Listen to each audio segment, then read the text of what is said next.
नमस्कार बंधुओं। साहित्य एक समुंदर में आप सभी का हार्दिक स्वागत है। आज करते हैं व्यंग्य की बातें। तो चलिए, एक व्यंग्य रचना जिसके रचनाकार हैं श्रवण कुमार उर्मले भैया। भैया ने मशवरे की मुफ्तखोरी पुस्तक हमें भेंट स्वरूप भेजी है डाक के द्वारा, जो कि कल मिली। इसी में से एक व्यंग्य पढ़ते हैं। नगर की नाक। जब तक किसी नगर में कोई साहित्य, कला और संस्कृति को समर्पित संस्था न हो, तब तक नगर बिन पेंदी का लोटा या नकटा सा लगता है। हाथी में जब तक दिखाने वाले दांत न हों, तब तक उसका रूप ही नहीं निखरता है। कुछ वर्ष पूर्व नगर के प्रबुद्ध वर्ग ने एक साहित्य, कला, संस्कृति को समर्पित संस्था की नींव डालकर नगर की नाक बचा ली थी। जैसे बरसात आते ही जगह जगह कुकुर मुत्ते उगाते हैं और मेढक टर्राने लगते हैं, उसी तरह संस्था के प्रकाश में आते ही नगर के तमाम कोनों में छिपे हुए कवि, कला एवं संस्कृति प्रेमी प्रकाश में आने लगे थे। जैसे शहर बसते ही पान के ठेलों, रेडियो, खोमचे वालों और भिखारियों की भीड़ लग जाती है, कुछ वैसा ही नज़ारा नगर के साहित्य, कला, संस्कृति प्रेमियों को देखने में आ रहा था। समझ में नहीं आ रहा था कितने सारे साहित्य मनीषी और कला प्रेमी वंचितों की तरह आखिर कहाँ नगर के किन गुमनाम कोनों में पड़े हुए थे। संस्था की गोष्ठियों में अच्छी खासी जमघट होने लगी थी, लेकिन गोष्ठियों में एक अनजाना सा सोनापन व्याप्त रहता था। जिस तरह पनिहारनियों के बिना पनघट सोना सोना सा लगता है, कुछ कुछ उसी तरह का सोनापन संस्था के साहित्यिक मंच रूपी पनघट पर पसरा रहता था। कभी अपनी कविताएं सुनाते ही तो लगता जैसे कवि काँव काँव कर रहे हों। मंच पर तमाम स्वनाम धन्य कवि शब्दों के द्वारा विरह के मुगदर भांजते, उदासी और दर्द के पत्थर मारकर श्रोताओं को हताहत करते रहते। सारे कवि प्यास और तृष्णा का पर्याय सा बन गए थे और श्रोता भी उनसे उकताने लगे थे। उन्हें वांछित रस मिल नहीं पा रहा था, क्योंकि विरह सिक्त कविताओं के कारण मंच पर पतझड़ जैसा माहौल उपस्थित हो गया था।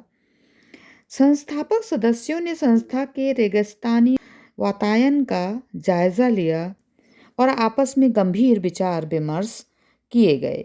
साहित्य के प्रति लोगों में आस्था और लगाव जगाने के लिए मंच के रसहीन वातावरण को सरस बनाना था।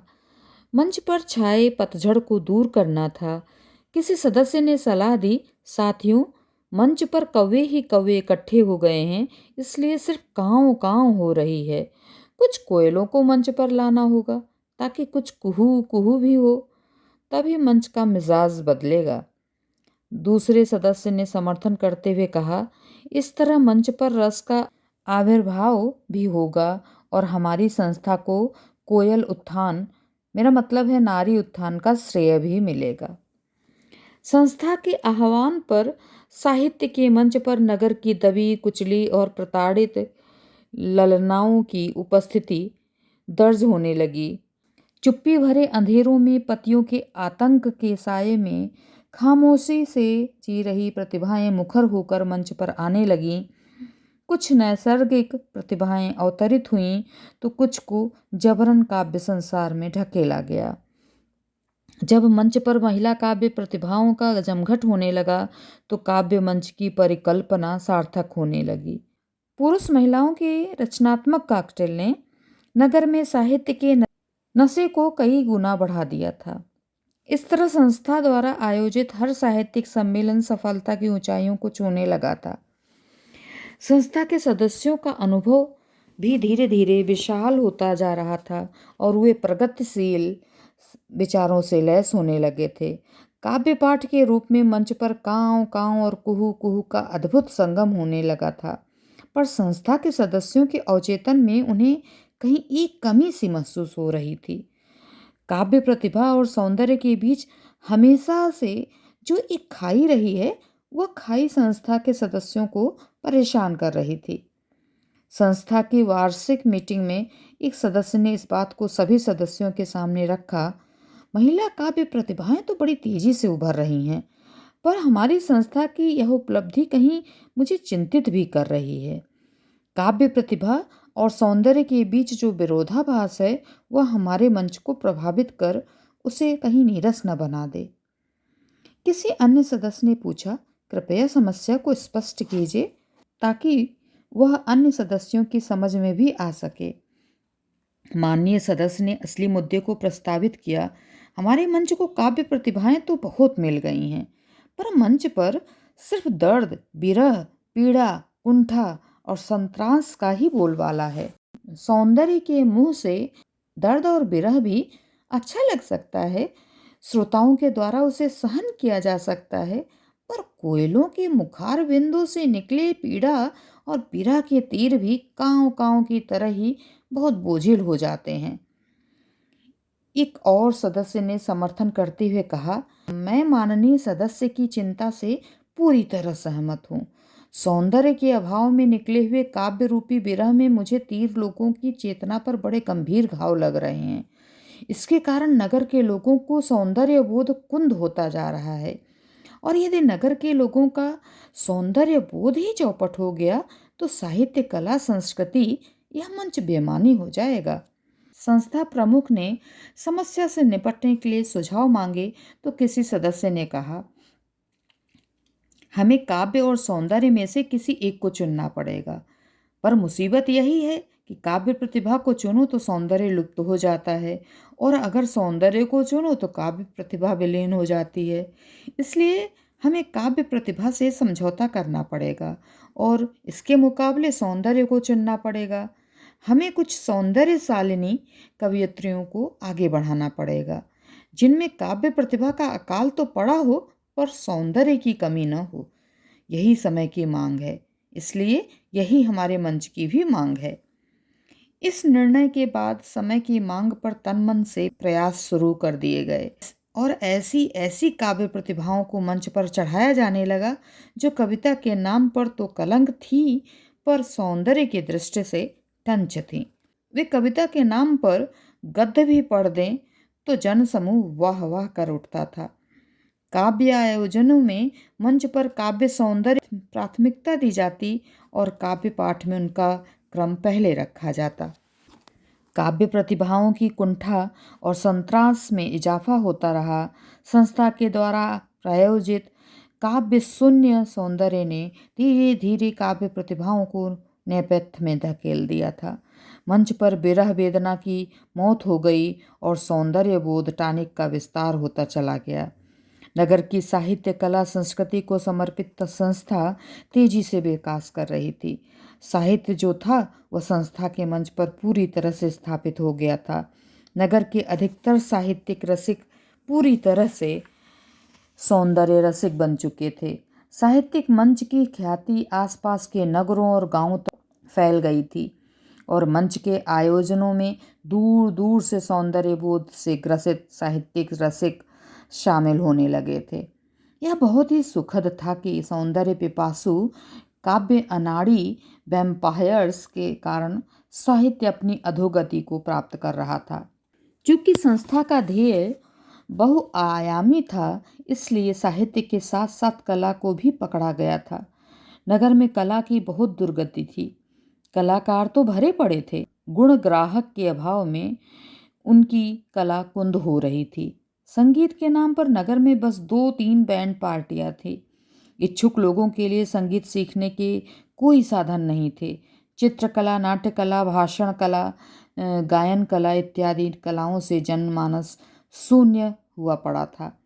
धीरे धीरे इन सभी कलाओं को प्रोत्साहित कर साधा जाने लगा तो लोगों में रुचि जागी और उनका उत्साह बढ़ा। प्रारंभ में हर संस्था का उद्देश्य होता है गुणवत्ता और निष्पक्षता, पर गुणवत्ता हमेशा हैसियत सापेक्ष होती है। चित्रकला प्रतियोगिता में यदि नगर सेठ का नाती नहीं जीतता तो उनकी तरफ से संस्था को दिया जाने वाला अनुदान बंद हो जाता। भाषण प्रतियोगिता में थानेदार का बेटा न जीतता तो निर्णायक मंडल के निष्पक्ष सदस्य अंदर कर दिए जाते। गायन प्रतियोगिता में नगर निगम अध्यक्ष की बेटी विजयी न होती तो नगर निगम के अध्यक्ष साहित्य, कला और संस्कृति के प्रमुख के अवैध निर्माण पर बुलडोजर चलवा देते।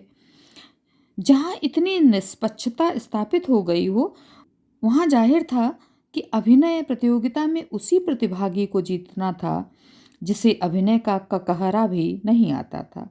निबंध लेखन प्रतियोगिता में भी उसी प्रतिभागी की विजय सुनिश्चित थी जिसे गाय और पिता के निबंधों में फर्क न मालूम हो।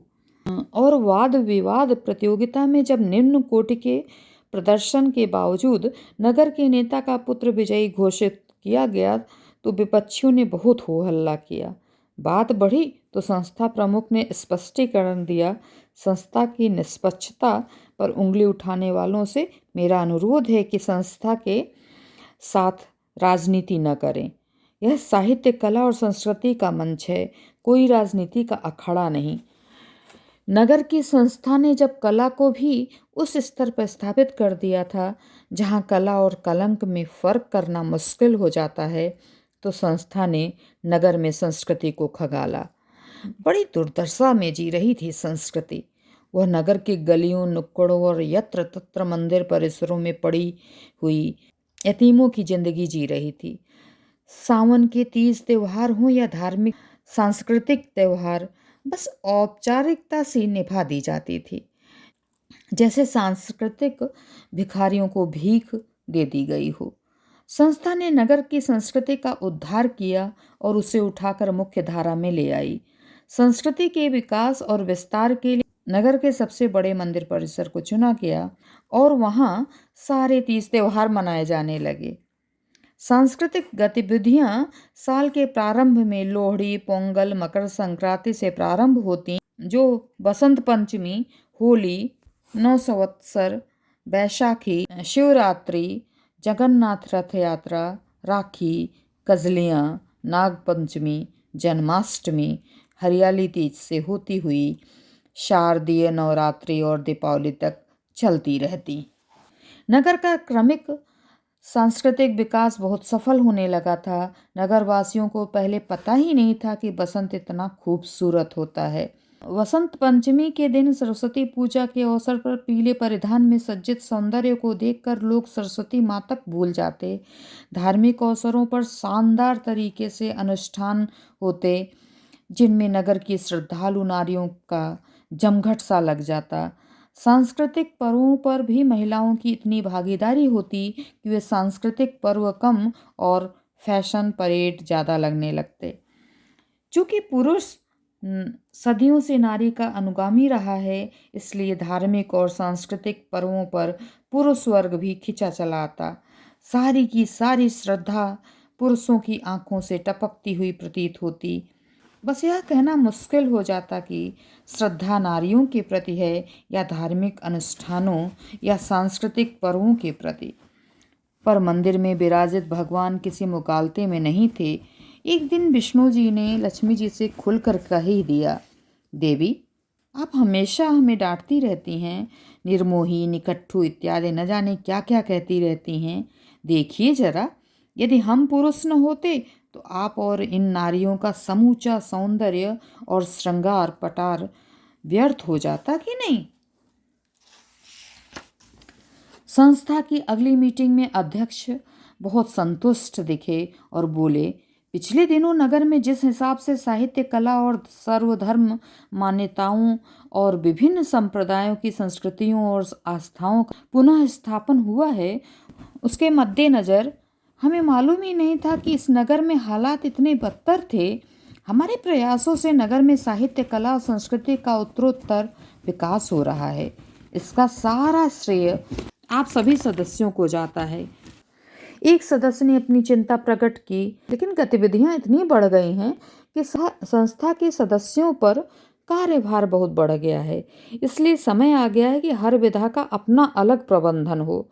इससे सुनियोजित तरीके से गतिविधियां नियंत्रित और निष्पादित की जा सकेंगी। सदस्य का सुझाव सर्वसम्मत से मान लिया गया और संस्था के सदस्यों की सहमति से साहित्य, कला और संस्कृति के लिए अलग अलग प्रभारी समितियां बना दी गईं। साहित्य मंच का सरगना बनाया गया श्रीमती काव्या जी को, जिनमें दैहिक सौंदर्य तो था ही, साथ ही उनकी दैहिक विरह वेदना युक्त कविताओं में भी एक अलग तरह का लालित्यपूर्ण सौंदर्य था, जो उनके शारीरिक सौंदर्य से कई गुना ज़्यादा था। कला मंच के गिरोह की जिम्मेदारी सौंपी गई नगर की एकमात्र प्रसिद्ध तबलची और ढोलकची संगीत विशारद श्री हारमोनियम प्रसाद जी को। संस्कृति मंच के लिए यूं तो कई दावेदार थे, पर सबसे योग्य माना गया तंत्र मंत्र विद्या में पारंगत घोर तांत्रिक श्री अघोरी लाल जी को। तीनों नवनिर्वाचित मंच प्रमुखों को पर्याप्त स्वायत्तता प्रदान कर दी गई थी। नगर में तरह तरह की बातें होने लगी थीं। किसी ने कहा, एक सुंदर बंदरिया और 2 धूर्त बंदरों को उस तरह पकड़ा दिए गए हैं। कोई बोला, देख लेना, ये तीनों गिरहकट अपनी अपनी विधा को बीच न खाएं तो कहना। किसी और ने विचार प्रकट किए, आखिर बिल्ली बिलौटों को दूध की रखवाली सौंप ही दी गई। नगर के एक संभ्रांत व्यक्ति ने तो बेभत्स रस ही घोल दिया मामले में। उसने नया मुहावरा गढ़ दिया, भाइयों, आज के ज़माने में कोई अपनी बेटियों को बलात्कारियों के हवाले करता है क्या? स्वार्थता और निरंकुशता में गहरी छंती है। लोगों की चिंता निर्मूल नहीं थी और प्रभारी लोग निस्वार्थ सेवा करते करते थक चुके थे। उनकी आत्माएं भी उन्हें धिक्कारने लगी थीं। क्यों रे मूर्खों, कब तक मुफ्त का झुनझुना बजाते रहोगे? बेईमानी के नाम पर कलंकों, कब तक नंबर 2 की कमाई से दूर भागते रहोगे?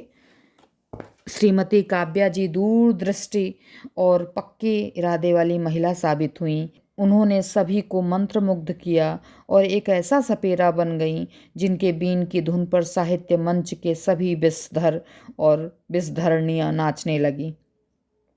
काव्य जी के कुशल मार्गदर्शन में गुटबाजी का आविर्भाव हुआ और मंच पर किसी को गिराने और किसी को उठाने का प्रपंच चल निकला।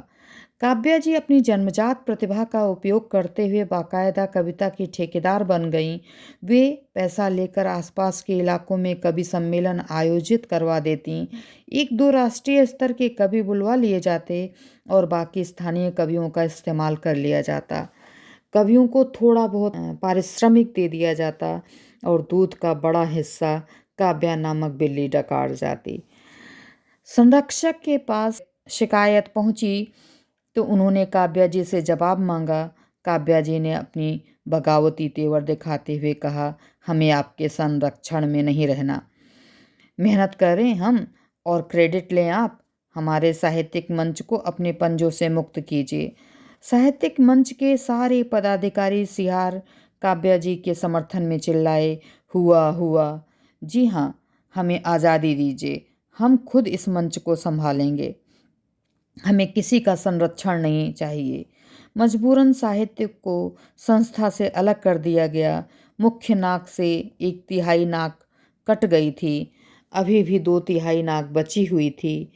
उधर जनता की मांग पर कला मंच का भी बहुत विकास हो रहा था। कला को नए आयाम दिए गए। शास्त्रीय संगीत का स्थान फिल्मी गानों ने ले लिया था। नृत्य कला के नाम पर नचनियों के डांस होने लगे और बाकायदा टिकट लेकर लोग नृत्यों का आनंद लेने लगे। श्री हारमोनियम प्रसाद जी यही नहीं रुके, उन्होंने कला मंच को संगीत विद्यालय में बदल दिया और मंच को इलाहाबाद के संगीत विद्यालय का फ्रेंचाइजी बना डाला। संगीत विशारद की डिग्री के इच्छुक लोगों से, जिनमें ज़्यादातर छात्राएं और महिलाएं होतीं, अच्छी खासी फीस ली जाती। फीस का बड़ा हिस्सा हारमोनियम प्रसाद जी डकार जाते। इस तरह उन्होंने भी बगावत कर दी और कला मंच को भी संस्था से मुक्त करवा लिया। संस्था की 1/3 नाक और कट गई। अब सिर्फ संस्कृति के रूप में संस्था की 1/3 नाक बची थी। उसे भी कुछ सेकुलर चूहे कुतरने लगे थे। मंच की मीटिंगों में तथाकथित धर्मनिरपेक्षों का प्रभाव दिखने लगा। मंच की मीटिंग में एक सदस्य ने चिंता प्रकट की, हमारे प्रयासों से संस्कृति का विकास तो हो रहा है, लेकिन नगर के कुछ खास संप्रदाय के लोग बहुत असंतुष्ट हैं। उनका कहना है कि नगर में उनकी उपस्थिति को नकारा जा रहा है। एक राष्ट्रवादी बोल पड़ा, मगर उन संप्रदायों की संस्कृतियों को हम हिंदू संस्कृतियों के साथ कैसे जोड़ सकते हैं? एक धर्मनिरपेक्ष ने दलील दी, क्यों नहीं जोड़ सकते? मत भूलिए कि यह गंगा जमुनी संस्कृति का देश है। इस तरह सदस्य ही संस्कृति मंच की बची हुई 1/3 नाक को कुतरने लगे। अघोरी लाल जी छोटी छोटी समस्या के लिए मुर्दा जगाने शमशान चले जाया करते थे। उन्होंने घोषणा की कि धर्मनिरपेक्षता की इस समस्या के लिए भी मुझे शमशान जाना पड़ेगा। मुर्दों से ही इस समस्या का समाधान पूछूंगा। जिंदा लोगों के पास तो पिछले 75 सालों से इस समस्या का कोई समाधान नहीं मिल पाया है। जब तक नाक थी तब तक उसे बचाए रखने की चिंता थी। अब चूंकि नाक कुतरी जा चुकी थी, इसलिए नाक बचाने की न कोई चिंता बची थी, न नाक कटने का कोई भय। बिना नाक का जीवन ज़्यादा सरल और सुलभ होता है। तो ये था व्यंग। आपको कैसा लगा हमें अवश्य ही बताइएगा। चैनल पर बने रहने के लिए शुक्रिया, आभार, धन्यवाद। आते रहिए और सुनते रहिए।